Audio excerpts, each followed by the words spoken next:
유대인들에게 전해 내려온 이야기들이 있습니다. 물론 성경에 있는 이야기가 아니에요. 성경에 나오는 이야기는 아닌데 그냥 이 유대인들 사이에서 전해 내려온 이야기입니다. 그게 뭐냐면 하나님께서 천지 만물을 창조하시고 많은 인류를 만들었잖아요. 그래서 흩어지게 하셔서 살게 하셨습니다. 그들은 사방에 흩어져서 번창했습니다. 그리고 각 지역마다 그 민족들이 살게 되었습니다. 하나님께서는 이제 어느 한 민족을 택해서 하나님의 뜻을 따르는 나라를 세우려고 하셨습니다. 그러니까 말하자면 하나님께서는 어느 한 민족을 선택해서 선민으로 택하려고 하시는 것입니다. 그래서 하나님께서는 십계명을 만드시고 이 계명을 지킬 수 있는 한 민족을 택해서 선민으로 삼으려고 하셨습니다. 먼저 하나님께서는 라틴족이 모여 사는 지금의 프랑스 지역으로 천사를 보내었습니다. 천사는 그쪽에 살고 있는 족장을 만나 물었습니다. 너희가 하나님의 선민이 되겠느냐? 족장이 되묻습니다. 하나님이 선민이 되면 도대체 뭐가 좋은 것입니까? 라고 묻습니다. 그랬더니 천사가 이렇게 말을 합니다. 그러면 하나님의 백성이 되어서 크게 복을 받고 번성하게 될 것이다 라고 이야기를 합니다. 그랬더니 좋잖아요. 그러니까 족장이 놀라면서 그렇습니까? 그거 아주 좋습니다. 그럼 내가 어떻게 하면 됩니까? 라고 묻게 됩니다. 천사는 십계명을 그에게 주면서 이렇게 얘기합니다. 이 계명을 지켜야 할 것이다 라고 얘기를 합니다. 그러자 그 족장은 그러면 이 계명을 검토한 뒤에 말하겠습니다 라고 답을 합니다. 그래서 이제 그 족장은 그것을 검토하기 시작을 합니다. 검토하기 시작하고 나서 그 천사에게 가서 이렇게 이야기를 합니다. 우리는 7번째 때문에 이 계명을 받을 수 없습니다. 그래서 난 하나님의 선민이 되는 것을 포기하겠습니다 라고 이야기를 하면서 거절을 하게 됩니다. 7계명이 뭐예요? 간음하지 말라 라는 것이었다고 합니다. 그래서 이번에는 천사가 게르만족이 모여 사는 독일 쪽으로 가게 되었습니다. 그리고는 프랑스에서 했던 것처럼 그 족장에게 이렇게 얘기합니다. 하나님의 백성이 되면 하나님의 선민으로서 크게 복을 받고 번성하게 되는데 이 계명을 받겠느냐라고 그들에게도 묻습니다. 그들도 당연히 그러면 이 십계명을 검토하고 대답하겠습니다라고 이야기를 합니다. 그런데 그 검토하고 난 뒤에 다시 천사에게 이야기를 합니다. 우리는 일을 좋아하는 민족인데 7일 중에 하루를 쉬는 것은 있을 수 없습니다. 그래서 거절하겠습니다. 왜 그러냐면 4계명의 안식일을 기억하여 거룩히 지키라는 말씀이 있었기 때문입니다. 그래서 이렇게 두 민족에게 거절받은 이 천사는 이번에는 방향을 돌려서 아랍 지방 쪽에 가서 족장을 만나게 됩니다. 똑같이 다른 나라에 물었던 것처럼 물었습니다. 그러자 그들도 계명을 검토한 뒤에 답을 해준다라고 이야기를 합니다. 그리고 그 계명을 검토한 뒤에 이렇게 얘기합니다. 우리는 8번째 때문에 이를 받아들일 수 없습니다라고 이야기를 합니다. 그들은 열심히 일해서 먹고 살기보다는 사막을 지나가는 사람들의 보따리를 털어서 살아가는 사람들인데 8번째는 무엇입니까? 도둑질하지 말라, 남의 것을 탐하지 말라 라는 것이었기 때문에 거절을 했다고 합니다. 성경에 있는 내용 아니에요. 유대인들 사이에서 내려온 이야기입니다. 천사는 이번에 이제 발길을 돌려서 유대인들의 사는 곳에 가게 되었다고 합니다. 그리고는 그들에게도 똑같이 묻습니다.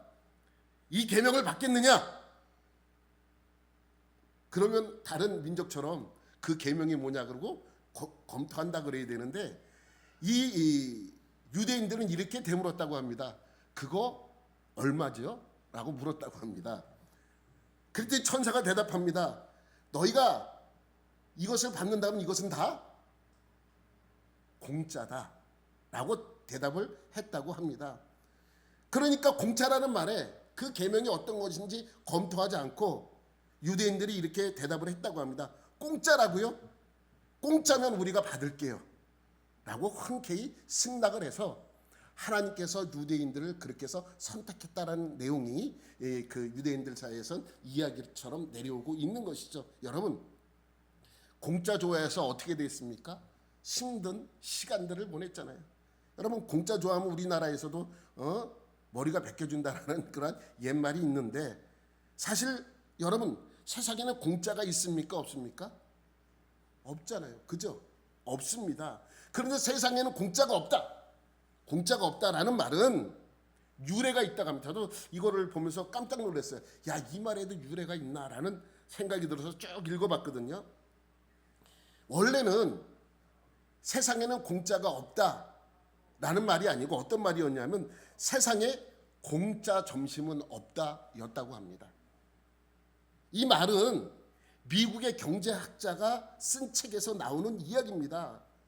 그가 이 이야기를 하면서 이 얘기를 쭉 썼는데 어떤 내용이냐면, 적자를 면치 못하던 한 술집이 너무너무 힘드니까 이제 이 문을 닫기 전에 한 가지 지혜를 내었다고 합니다. 그것은 뭐냐면, 집 앞에다가 급계를 해서 써붙였는데 술 한 잔이라도 마시면 다음날 점심은 공짜입니다. 이렇게 써붙였다고 합니다.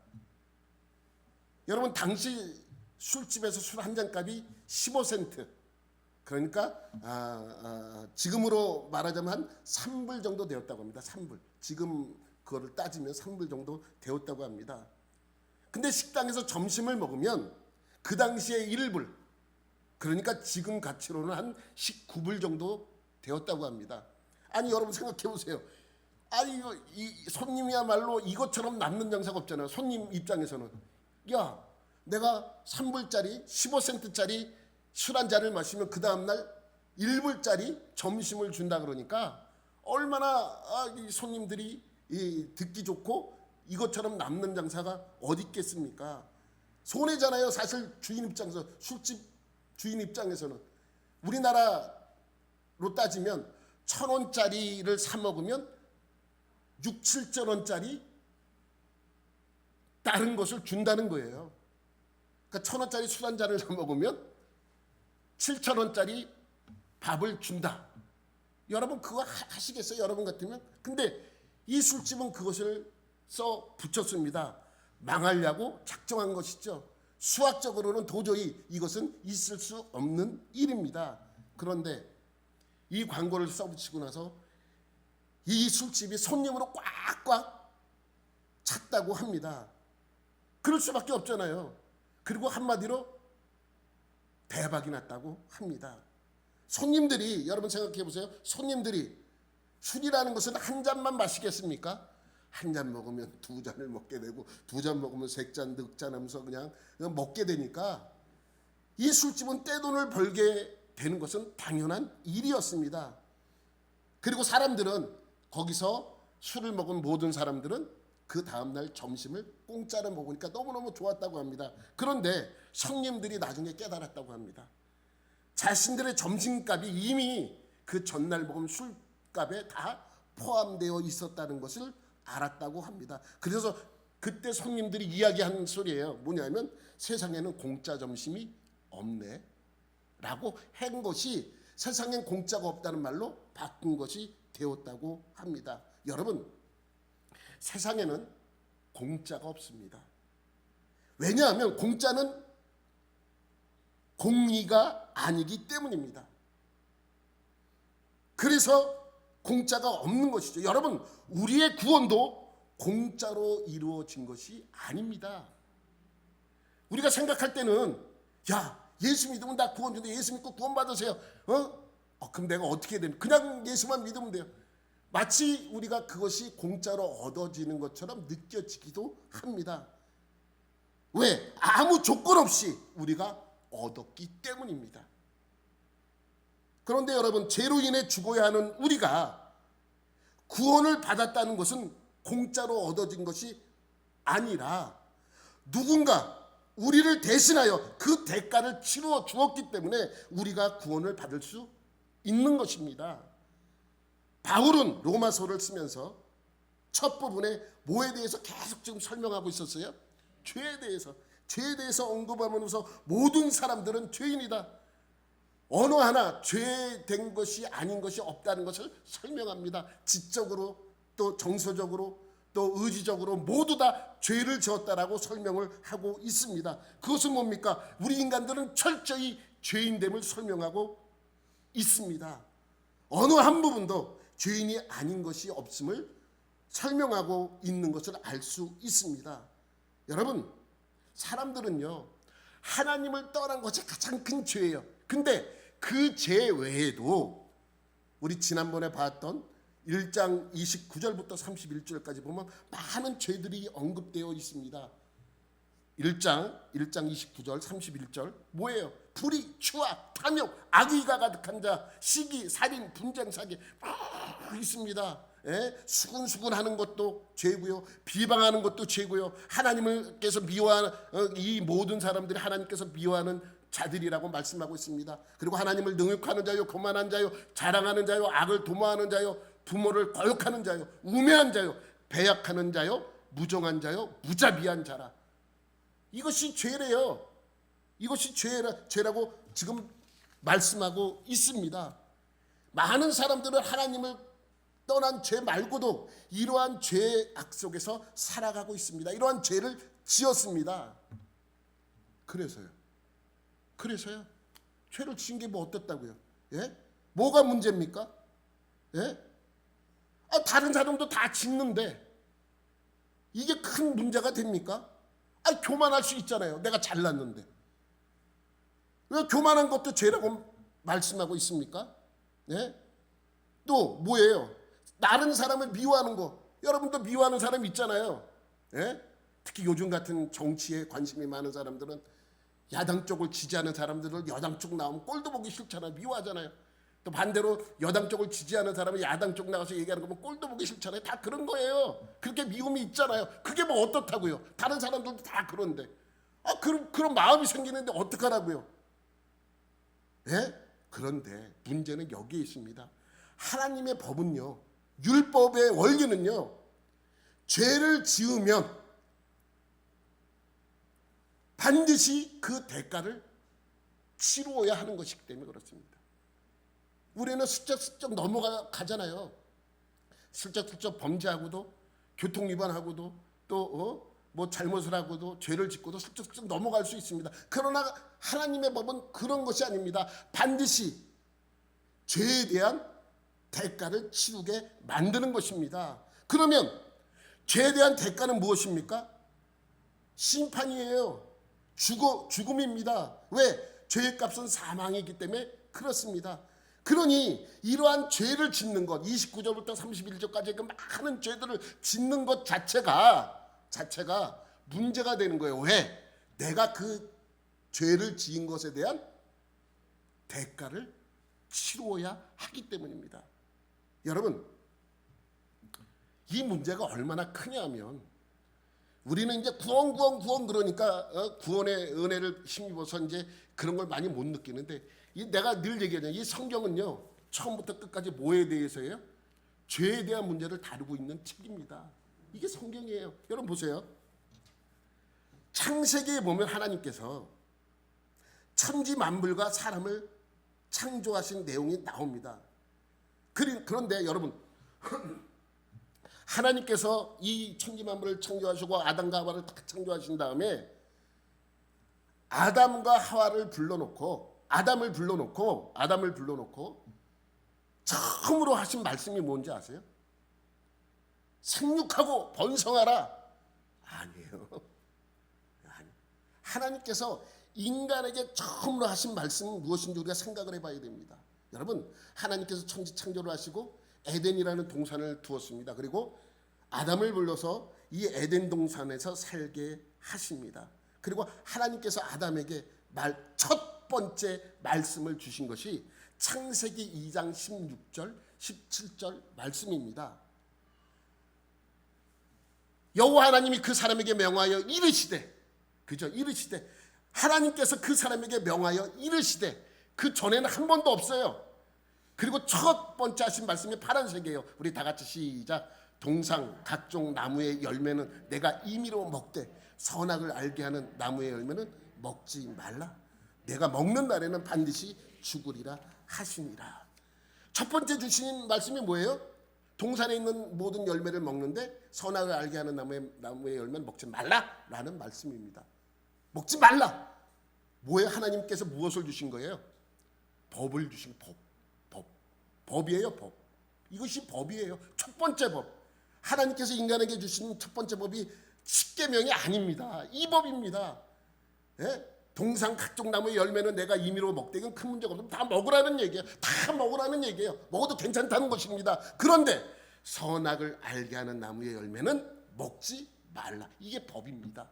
하나님께서 인간들에게 준 첫 번째 법이에요.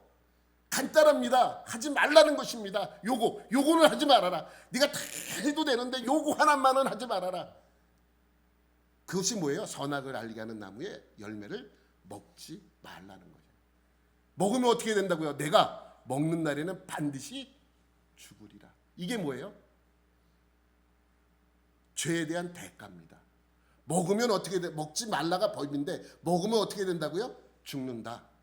네가 이 물건을 훔치지 말아야 되는데 훔치면 몇 년 이하의 징역과 뭐 얼마 이하의 벌금 문다 이런 내용이죠. 그러니까 요 벌인 거예요. 그러니까 간단한 거예요. 먹지 말라. 하나님의 법이죠. 먹으면 죽는다. 이게 하나님의 벌입니다. 그잖아요. 하나님이 처음으로 인간에게 나타나서 아담에게 나타나서 하신 말씀이 야 앞으로 이 에덴 동산에서 잘 살아라 하는 말씀이 아니에요. 뭐예요? 법을 주시고 지키라는 것입니다. 지키지 않으면 어떻게 된다고요? 죽는다라는 법을 이게 첫 번째 하나님께서 인간에게 말씀하신 말씀입니다. 왜? 그만큼 중요하기 때문에 그렇습니다. 그러니까 아까 29절에서 31절까지 불의, 추악, 범죄한 많은 죄들이 있잖아요. 이러한 죄를 지은 죄인이라면 결국 이들도 어떻게 돼야 됩니까? 심판을 받아야 한다라고 말씀하고 있는 것입니다. 죄값을 치러야 한다는 것입니다. 오늘 본문 2절 말씀에 이렇게 말씀하고 있습니다. 시작. 이런 일을 행하는 자에게 하나님의 심판이 진리대로 되는 줄 우리가 아노라. 이런 일, 그거예요. 아까 그 일. 예? 아까 29절부터 31절까지 하나님께서 싫어하시는 그 죄, 낱낱이 그냥 아마 지금 그걸 쓰자 그러면 바울이 지금 시대에 썼으면 더 많이 썼을 거예요. 세 구절이 아니라 한 10구절을 썼을 것입니다. 그 죄를 나열하려면 한도 끝도 없는 것이죠. 이런 일을 29절에서 31절까지 이러한 일을 행하는 자들에게 하나님의 심판이 어떻게 된다고요? 진리대로 되는 줄 우리가 아노라. 사실 이게 진리대로 되는 줄 라는 말로 번역이 되어 있지만은 새 번역 성경에는 이것이 이렇게 번역되어 있잖아요. 뭐라고 번역되어 있냐면 공정하게 내린다. 다시 한번 올려봐봐요. 하나님의 심판이 공정하게 내린다라는 말씀이에요. 하나님의 심판이 공정하게, 그것이 진리대로 되는 줄 너희가 알지 않느냐? 하나님의 심판이 공정하게 모든 사람에게 내리는 줄 너희가 알지 않느냐라고 말씀하고 있는 것이죠. 결국 이 말씀은 모든 죄인은 뭐예요? 반드시 심판을 받게 될 것이다. 왜? 그것이 하나님의 진리이기 때문에, 하나님의 공기이기 때문에 그렇습니다. 결국 뭐예요? 구원에는 뭐가 없다는 거예요? 공짜가 없다는 거예요. 너희가 구원받고 싶으냐? 그럼 네 죄를 해결하고 하라는 거예요. 해결하려고 보니까 무슨 문제가 옵니까? 그 죄의 값은 사망인데 사망하지 않으려고 내가 지금 믿으려고 하는데 그 죄값을 해결하려고 그러면 내가 죽는 건데 해결할 수가 없는, 내 스스로 해결할 수 없는 것이잖아요. 그래서 너희들이 죄인이냐, 이러한 죄를 범했느냐? 이러한 죄를 범하면 하나님의 공의에 의해서 모든 사람들이 심판을 받게 될 것이다. 너희가 이것을 다 알지 않느냐라고 말씀하고 있는 것입니다. 여러분, 세상에는 두 종류의 사람이 있습니다. 하나는 악한 사람들이잖아요. 아까 그러한 죄를 범한 악한 사람들, 또한 무리는 어떤 사람들이에요? 더 악한 사람들이에요. 예? 착한 사람이 없습니다. 이 세상에는 그 누구도 착한 사람이 없습니다. 선한 사람이 없어요. 그러니까 악한 사람과 더 악한 사람이 살아가고 있는 것입니다. 그러면 아까 그러한 일들 29절에서 1장 29절에서 31절까지 지은 죄를 지은 이러한 악한 사람들이라면 그럼 더 악한 사람은 누굽니까? 3절 말씀. 3절. 어떤 사람이 더 악하냐? 시작. 이러한 일을 행하는 자를 판단하고도 같은 일을 행하는 사람아. 보세요. 이런 일을 행하는 사람이 29절부터 31절까지 하는 사람이잖아요. 이러한 사람을 어떻게 한다고요? 판단하고도 이거를 판단하고도 같은 일을 행하는 사람아. 이러한 일이 죄인지 알아요. 죄라고 이야기를 합니다. 근데 그렇게 판단하고도 똑같이 나도 뭐예요? 똑같은 일을 한다는 것입니다. 지난주에도 비슷한 말씀이 있었던 것 같은데 있었어요. 그것이 뭐냐면 2절에서 이러한 일을 행하는 자와 3절에서 이러한 일을 행하는 자를 판단하고도 똑같은 일을 행하는 사람. 이것은 이미 1장에서도 언급하고 있는 것이죠. 32절 말씀 우리가 한번 보면 그들이 이 같은 일을 행하는 자는 사형에 해당한다고 하나님께서 정하심을 알고도 자기들이 행할 뿐 아니라 또한 그런 일을 행하는 자들을 옳다 하느니라. 내가 저 사람은 옳아라는 것은 내가 뭐 한 거예요? 지금 판단한 거잖아요. 그래서 분명히 저 일은 악한 일이라는 것을 알고도 하나님이 그러한 일을 범하면 죄를 사형에 처한다는 것도 이미 알고도 그렇게 죄를 범하는 사람을 어떻게 한다고요? 옳다? 괜찮다? 그게 무슨 죄가 돼? 라고 하는 거예요. 왜 그렇게 합니까? 내가 똑같은 범죄를 저지르기 때문입니다. 사실 1장 32절 끝나고 2장에 새로운 내용이 시작한 것이 아니라 사실 이 당시 바울은 1장 2장 구분 없이 그냥 쭉 썼잖아요. 그러니까 죄에 대해서 지금 연장선상에서 이야기를 하고 있습니다. 여러분 보세요. 하나님의 법은 죄는 뭐예요? 사망이잖아요. 근데 내가 볼 때는 분명히 사망인 거 알고 있는데도 내가 그러한 범죄를 저지르니까 그러한 죄 짓는 사람 괜찮아. 오라. 그게 무슨 큰 죄라고. 그 정도는 할 수 있어라고 한다는 것은 이유가 뭐라는 거예요? 내가 그러한 죄를 범해놓고 내 죄의 면죄부를 내 스스로 부과하는 거예요. 저 사람도 괜찮으니까 나도 뭐 하다는 거예요. 괜찮다는 것입니다. 그러니까 1절에 2장 1절에 남을 판단하는 사람이라는 말씀을 하고 있습니다. 남을 판단하는 사람은 그러한 사람들이에요. 아까 얘기했죠. 악한 사람은 29절에서 31절까지 말하는 사람이라면 더 악한 사람은 바로 32절에서 그렇게 하는 사람들, 남을 판단하는 사람들라고 설명하고 있습니다. 여러분 여기서 판단하는 사람 나오고 계속 이런 얘기 나오니까 어떤 신학자는 이야기를 합니다. 이 판단하는 사람을 유대인들이 그렇다는 거예요. 유대인들이 여러분 알다시피 아까 처음에 했던 예화하고 똑같아요. 똑같아. 유대인들 사이에서 무슨 말이 있냐면 한 건물에 청소부로 그 건물에 들어간 사람이 10년 안에 그 건물을 자기 거로 만들지 못하면 무능한 사람이라고 칭합니다. 그러니까 얼마나 이 돈에 애착이 많으며 아주 그냥 그런 사람인지 여러분 아셔야 돼요. 제가 갈보리 교회에 있을 때 이스라엘 유대인이 이제 그리스도인이 되어서 와서 전도사로 있었던 적이 있어요. 얘기를 해보면 변화받은 사람이 어떻게 돈에 대해서 저렇게 애착이 많을까라고 할 정도예요. 그러니 예수 안 믿는 사람은 얼마나 오죽하겠습니까? 그러니까 신학자들이 아마 이 바울이 유대인들의 그런 아주 습관을 가르쳐 이러한 이야기를 하고 있다라는 얘기하는 신학자들도 있습니다. 여러분 왜 그럼 그렇게 판단하냐면 앞뒤의 구절이 유대인에 대하여 언급하는 내용들이 나오기 때문입니다. 우리 32절 다시 보면 보세요. 여기서 이 같은 일을 행하는 자는 사형에 해당한다고 하나님께서 정하심을 알고도, 그러니까 이러한 일, 죄를 범하는 사람이 사형에 처해야 된다고 아는 사람은 누구밖에 없어요. 지금 하나님이 누구한테 말씀을 줬어요? 유대인들에게 줬잖아요. 그래서 유대인들이라고 생각하는 사람입니다. 그리고 앞에서 이러한 내용이 있기 때문에 뒤에 가서 2장 1절에 가서 판단하는 사람아라고 이야기하는 것은 유대인을 지칭하는 것이다라고 설명을 합니다. 또 있어요, 이유가. 9절 10절에 보면 하나 더 넘겨봐봐요. 그렇죠. 이 먼저는 유대인에게요, 또 그리고 헬라인에게며. 뒤에도 똑같은 말씀이 있잖아요.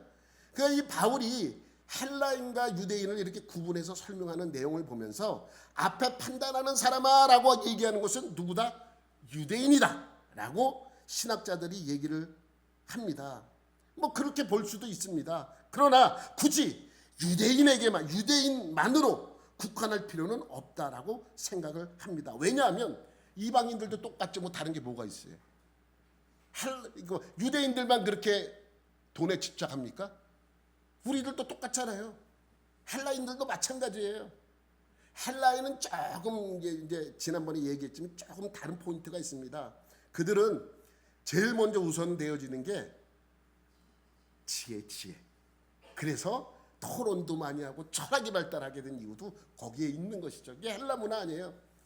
그럼에도 불구하고 돈은 이들에게 놓칠 수 없는 수단이었기 때문에 돈에 대한 집착이 많은 민족이 유대인뿐만이 아니라 우리도 똑같은 입장이라면 이 말씀은 남을 판단하는 사람이라고 이야기하는 그 모든 것들을 유대인뿐만이 아니라 이방인인 우리도 똑같이 포함되어 있고 예수 믿는 사람들뿐만 아니라 예수 믿지 않는 모든 사람들, 이 세상에 있는 모든 사람들이 포함되어 있다라고 볼 수 있습니다.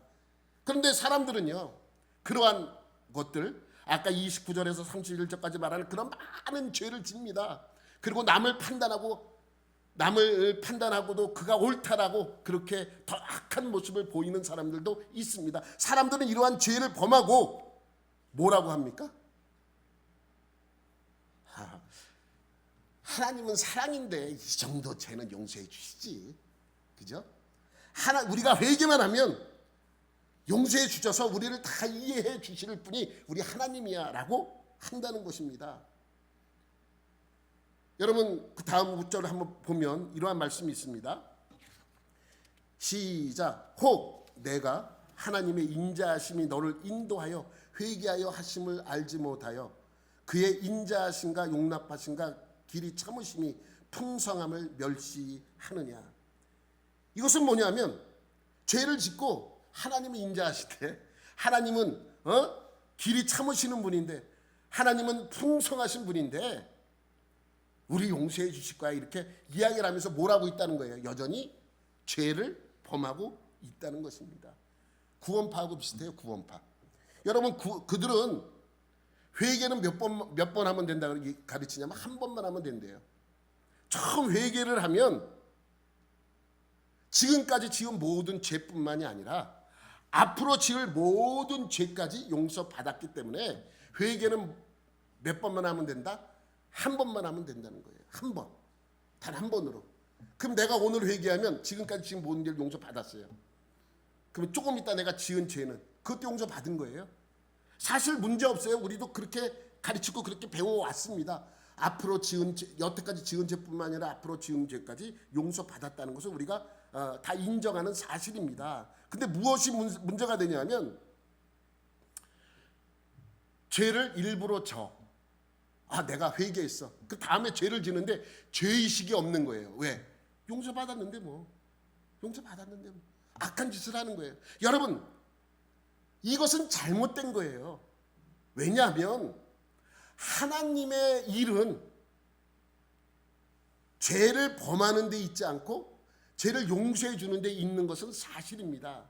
그런데 내가 한번 용서받았다고, 다 용서받았다고 내가 일부러 죄를 짓고 악한 범죄를 저지른다면 그것 또한 회개해야 될 기도라는 것이죠. 하나님께 용서받아야 될 것이라는 것입니다. 그런데 구원파들은 그러지 않아요. 내가 한 번 용서를 받아서 다 용서받았기 때문에 앞으로 지을 모든 죄까지 용서받았기 때문에 죄를 범죄의 길로 가도 내가 죄를 범해도 괜찮다고 이야기를 합니다. 그러니까 아무렇지도 않게 범죄를 하는 것입니다. 고의로 죄를 범해도 괜찮다고 이야기를 합니다. 여러분, 바울은 지금 그렇지 않다라고 설명하고 있습니다. 죄를 지으면서 하나님은 인자하시고 용납하시고 죄를 범하고도 문제의식을 전혀 느끼지 못한다면 하나님을 뭐하는 행동이라고 설명하고 있습니까? 멸시하는 겁니다. 나 다 죄 용서받았어. 죄 용서받았는데 내가 죄를 범죄해도 다 용서받은 건데 괜찮지 않아? 그리고 고의적으로 죄를 범한다면 이것은 하나님을 멸시하는 행동입니다. 그래서 이렇게 말씀하는 거예요. 그의 인자하신가 용납하신가 길의 참으심이 풍성함을 멸시하는 행동이라고 설명하고 있습니다. 그런데 하나님이 이런 자들을 왜 빨리 벌하시지 않는가? 아담이 그때 그 당시에 아담과 하와가 그런 범죄를 저질렀을 때 아담과 하와가 그 죄값을 치르게 하고 다른 민족을 만들었으면 지금 우리가 이런 고생할 필요가 없잖아요. 네? 과거 빨리 이 죄의 문제를 해결했으면 얼마나 우리가 편하겠습니까? 근데 왜 그때 용서하지 않고 지금까지 이렇게 우리를 힘들게 하고 어렵게 하나? 라는 생각을 할 수도 있어요. 그죠? 궁금하지 않아요? 이것도 그 이유에 대해서 이제 곧 나올 겁니다. 왜 하나님께서는 지금까지 왜 심판하지 않고 있는가? 아까 말씀하신 것처럼 하나님은 오래 참고 우리를 사랑하시고 우리를 보호하시고 우리에게 긍휼을 베푸시는 분이기 때문에 참고 기다리시지 않는가? 빨리 해결했으면 빨리 해결되는데 왜 지금까지 해결 안 했냐는 것이죠. 언젠가는 해결할 것이라면 그렇잖아요. 그 문제도 로마서에 바울이 다 이야기를 하고 있습니다. 여러분 하여튼간에 이런 오해도 할 수 있는 것입니다. 그런데 지금도 마찬가지예요. 바울이 왜 이 사람들을 심판하지 않는가? 내가 지금 죄를 지으면 빨리빨리 죄에 대한 값을 치르가 하면 죄라는 것이 더 크게 죄를 짓지 않고 살아갈 수 있잖아요. 이유가 있는 것이죠. 왜 그렇습니까? 우리 다시 한번 보도록 할게요. 4절. 내가 하나님의 인자하심이 널 인도하여 회개하게 하심을 알지 못하.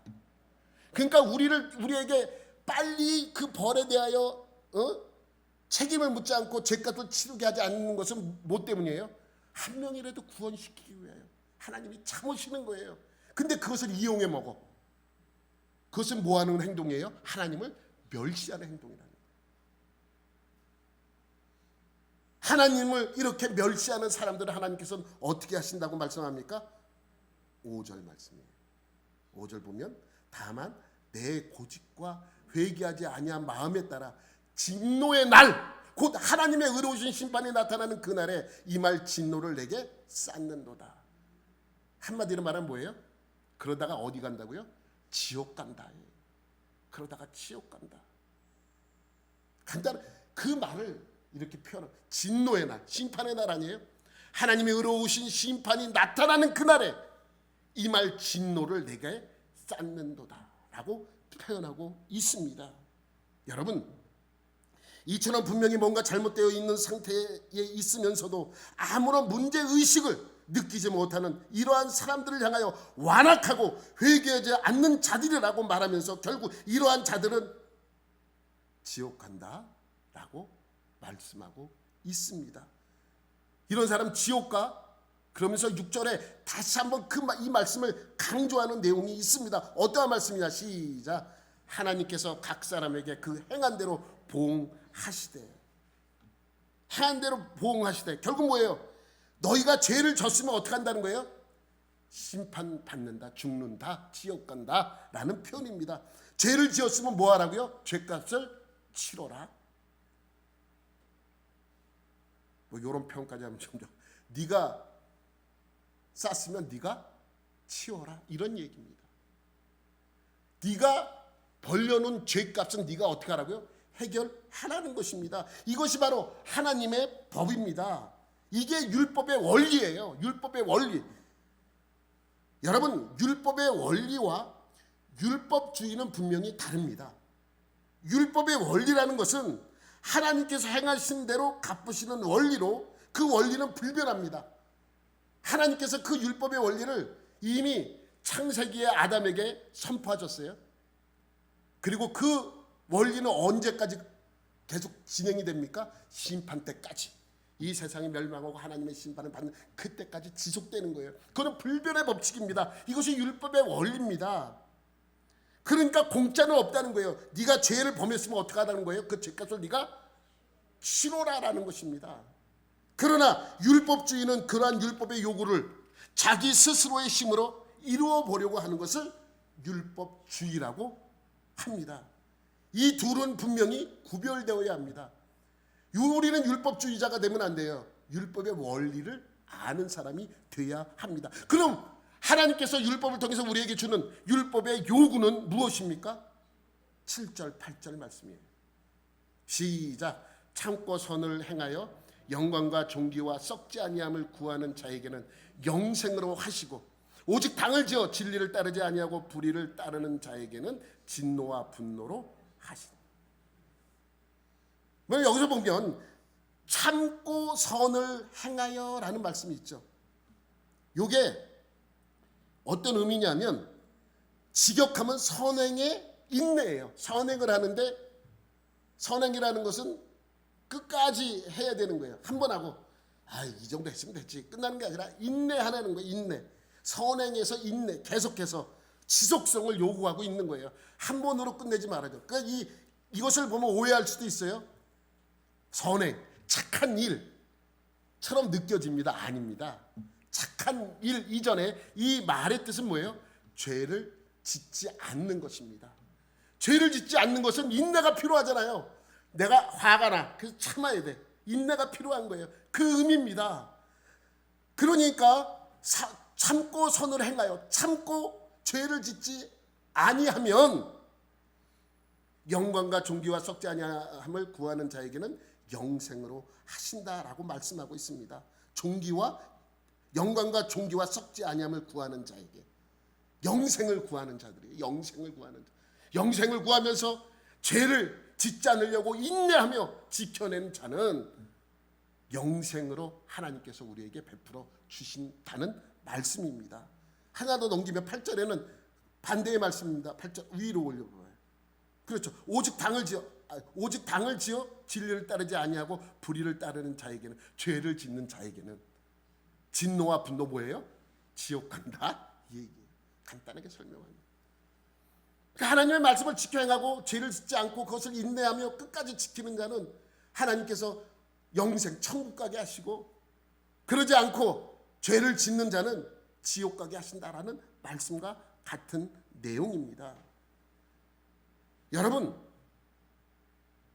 그런데 그 율법의 원리와 적용에는 보편성과 일반성에 초점을 맞춰야 돼. 이 얘기는 뭐냐면 똑같이 해야 된다는 거예요. 너는 그래도 내가 마음에 들으니까 너는 조금만 벌 줄게. 너는 조금 죄를 졌지만 내 마음에 안 들어. 그러니까 너는 크게 벌 받아 라고 하는 것이 아니라는 것입니다. 11절 말씀 뭐라 그래요? 시작. 하나님께서 외모로 사람을 취하지 아니하심이니라. 내가 개인적으로 상당히 좋아하는 구절입니다. 외모를 취하지 아니한다. 이 이야기는 사실 하나 더 넘기면 어떤 뜻을 담고 있냐면, 시작. 하나님께서는 얼굴을 봐주는 법이 없다라는 뜻입니다. 얼굴을 봐주는 법이 없다. 그러니까 외모를 취해서 그에게 어떠한 이득이 가게 하지 않는다는 거죠. 공평하게 한다는 것입니다. 여러분, 제가 어떤 뉴스를 봤는데, 스포츠 뉴스인들 안에 이제 나왔는데, 유현진이 미국에서 이제 야구, 메이저리그 야구를 하잖아요. 그가 받는 연봉이 1년에 한 250억 대예요. 1년에 250억. 그러니까 4년 동안 8천만 달러를 받는다 그러니까 조금 더 하면 한 1,000억 정도 받아요. 1,000억. 여러분 상상이 안 가죠? 1,000억. 응? 별로 1,000억 그러면 1억 그러면 와 크다 그러는데 1,000억 그러면 막 큰 거지 이렇게 생각되잖아요. 그런데 우리나라에서 메이저리그 갈 때 이제 우리나라 한화에 있다가 거기 이제 그만뒀잖아요. 그리고 이제 미국에 가야 되는데 계약서 아직 사인 안 했으니까 직업이 있어요, 없어요? 그때도 그는 이미 엄청난 돈을 우리나라에서 벌었고 미국에서도 엄청난 금액에 그 당시에 한 300억 정도 계약을 한 상태였어요. 근데 이제 미국에 가니까 카드를 새로 발급받으려고 은행에 갔대요. 은행에 갔더니 이제 직업난이 있어서 고민하다가 아직 계약을 안 했으니까 미국 LA 다저스에 있는 게 아니잖아요. 근데 여기서도 하나에서는 이미 그만뒀잖아요. 그래서 무직이라고 썼대요. 무직. 그래서 직업이 없어서 카드를 발급해드리지 못하겠습니다. 수백억 연봉을 받는, 근데 그 직원은 잘못 없어요. 왜? 공평하게 똑같이 적용시키는 것입니다. 사실 잘못된 게 없잖아요. 하나님은 외모로 취하지 않는다는 것은 어떻게 보면 그러한 의미가 있는 것입니다. 과거 내가 학교 다닐 때 중학교 때인가 그래요. 어떤 애 이제 우리 반 아이가 늦게 들어왔어요. 늦게, 야, 너 이제 혼났어. 너 어디 갔어? 지금 들어오는 거야? 선생님이 빠진 학생들 이제 내일 저기 벌 준다고 막 그랬다고 막 그랬더니 그래? 그러더니 이제 수업 시간 될 때 갑자기 눈을 막 문지르는 거예요. 막 문지르니까 눈이 어떻게 돼요? 충혈이 되잖아. 그래서 눈에 충혈된 상태에서 눈에 뭘 만들어요? 쌍꺼풀을 만듭니다. 눈을 그렇게 치켜 들어가지고 쌍꺼풀을 만들어. 선생님한테 가는 거예요. 선생님, 제가 몸이 안 좋아서 조금 아까웠습니다. 그랬더니 많이 아파? 그래, 알아서 들어가. 하나님은 그러한 외모를 취하지 않는다는 것입니다. 어떠한 상태를 보지 않는다는 거예요. 뭘 보는 거예요? 그 사람이 죄가 있나 없나 그것만 보신다는 거예요. 그가 잘생겼나 못생겼나, 그가 훌륭한가 안 훌륭한가, 그가 큰 일을 했나 안 했나 안 본다는 거예요. 오로지 보는 거는 못밖에 없다는 거예요. 그 사람이 죄가 있나 없나만을 본다는 것입니다. 이것이 외모로 취하지 않는다는 의미가 있는 것이에요. 하나님께서는 얼굴을 봐주는 법이 없다라는 의미입니다. 이 원리는 모든 사람에게 공평하게 적용한다는 것입니다. 어떠한 특별한 사람만 그 이야기를 하는 것이 아니라 하나님은 그래서 뭐 한다는 거예요? 공의롭다는 말씀을 하고 있는 것입니다. 그래서 하나님의 의로우신 심판이 5절 말씀에 보면 하나님의 의로우신 심판이라고 굳이 설명하는 이유가 뭐냐면 하나님은 공의를 모든 사람에게 똑같이 적용시키겠다는 말씀입니다. 그러니까 율법의 원리는 어떠한 특정한 유대인들에게만 주어진 것이 아닙니다. 율법 없이 죄를 범하는 자는 율법 없이 망하는 것이고, 율법 안에서 죄를 범하는 자는 율법을 통하여 정죄를 받게 되는 것입니다. 이방인들에게 율법을 주지 않았지만 율법의 원리는 그들에게도 똑같이 적용됩니다. 그들에게 율법을 주지 않았지만 율법의 원리는 그들에게도 적용이 됩니다. 이것이 하나님의 율법의 원리에 따른 정죄와 심판이 이방인이나 유대인에게 관계없이 공평하게 적용됨을 말씀하고 있습니다. 그러니까 유대인에게도 이방인에게도 뭐가 필요하다는 거예요? 구원자가 필요하다는 거예요. 구원자가 누구예요? 예수님입니다. 그러니까 이방인에게도 예수님이 필요하고 유대인에게도 예수님이 필요합니다. 유대인에게만 예수님이 필요한 것이 아니고 이방인에게만도 필요한 것이 아닙니다. 죄 용서함을 받기를 원하는 모든 사람들에게 예수님은 필요합니다. 왜? 예수님께서 우리를 대신하여 죄값을 치루었기 때문입니다. 여러분, 공짜는 없습니다. 여러분이 거저 구원을 얻은 것이 절대로 아닙니다. 여러분, 제가 어렸을 때 친구 중 하나가 요즘은 그렇게 불려지지 구멍가게라고 얘기하지 않잖아요. 우리 어렸을 때는 조그만 그 구멍가게가 있었어요. 구멍만한 가게라서 그랬는지 뭐죠. 그렇게 불렸잖아요. 구멍가게.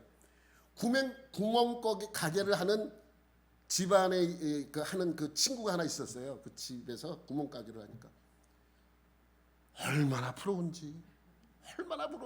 걔는 그냥 야 누구야 놀자 그러면 그래 그러면서 나가면서 과자 한 봉지를 가지고 나와. 늘 그냥 과자를 자기 마음대로 먹는 거예요.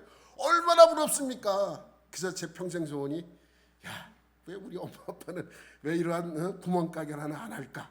그게 얼마나 부러운지 몰라요. 늘 먹으면 공짜로 다 먹습니다. 예?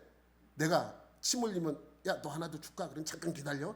그 얻을 때 갔다 오면 과자도 가끔, 자주는 아니지만 가끔 하나씩 주면 얼마나 좋은지. 야, 나도 그렇게 저렇게 하고 싶다. 뭐 이런 생각을 하지 않습니까? 여러분, 공짜입니까? 공짜예요? 그 아이는 공짜로 먹죠. 근데 중요한 거는 그 부모들이 이미 그 과자값을 다 지불한 거예요. 지불했기 때문에 공짜죠. 지불 안 한 거 가져다 보면 도둑질입니다. 그러나 그 아들의 모든 과자값은 팔려고 그 부모님들이 이미 다 가져다 놓은 것입니다. 다 지불된 거예요. 그러니까 그 아이는 마치 공짜인 것처럼 갖다 집어먹지만 공짜가 아니라는 것입니다. 여러분, 우리의 죄가 용서받을 수 있었던 것은 예수님께서 우리의 죄의 값을 치루었기 때문입니다. 우리를 대신해 십자가에서 죽으신 그 은혜를 늘 우리는 기억해야 합니다. 내가 거저 공짜로 구원을 얻은 것이 아니라 예수님의 피값으로, 예수님이 나를 대신하여 십자가에서 못 박혀 죽었기 때문에 내가 구원의 자리에 들어갈 수 있는 것입니다. 한 주간도 그러한 은혜가 여러분 안에 충만하게 임하시기를 예수님의 이름으로 축원합니다. 하나님 아버지, 감사합니다. 오늘도 주님의 은혜를 기억합니다. 우리의 죄값을 대신하여 치루어 주신 예수 그리스도의 은혜가 우리 안에 늘 충만히 임하여 예수로 인하여 변화받고 예수로 인하여 모든 일에 합당한 열매를 맺는 복된 자들이 되게 하여 주옵소서. 한 주간도 그러한 은혜가 우리 안에 충만하게 임하기를 간절히 원합니다. 모든 것 감사드리며 예수님의 이름으로 기도드립니다. 아멘.